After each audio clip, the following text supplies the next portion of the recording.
Welcome to TBC.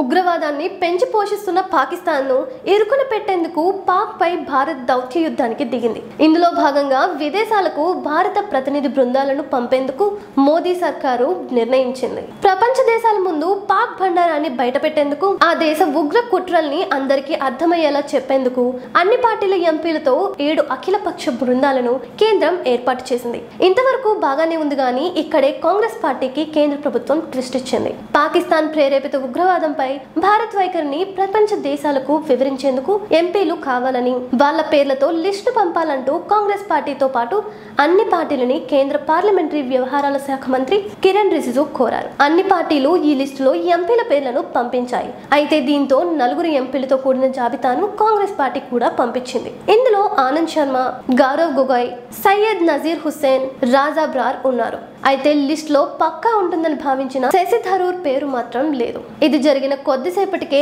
కేంద్రం విదేశీ ప్రతినిధుల బృందాలకు నాయకత్వం వహించే 7 ఎంపీల పేర్లను ప్రకటించింది. ఇందులో కాంగ్రెస్ నుంచి శశి థరూర్ పేరు ఉండడం అందరినీ ఆశ్చర్యపరిచింది. కాంగ్రెస్ పార్టీ చెప్పకపోయినా ప్రముఖ ఎంపీ శశి థరూర్ కు కేంద్రంలోని బీజేపీ ప్రభుత్వం ఆహ్వానం పంపి కాంగ్రెస్ పార్టీకి పెద్ద ట్విస్ట్ ఇచ్చింది. కాంగ్రెస్ పార్టీ పంపిన జాబితాలో శశి థరూర్ పేరు లేకపోయినా ఆయన పేరును కేంద్రం ప్రకటించడం హాట్ న్యూస్ గా మారింది. జై హింద్.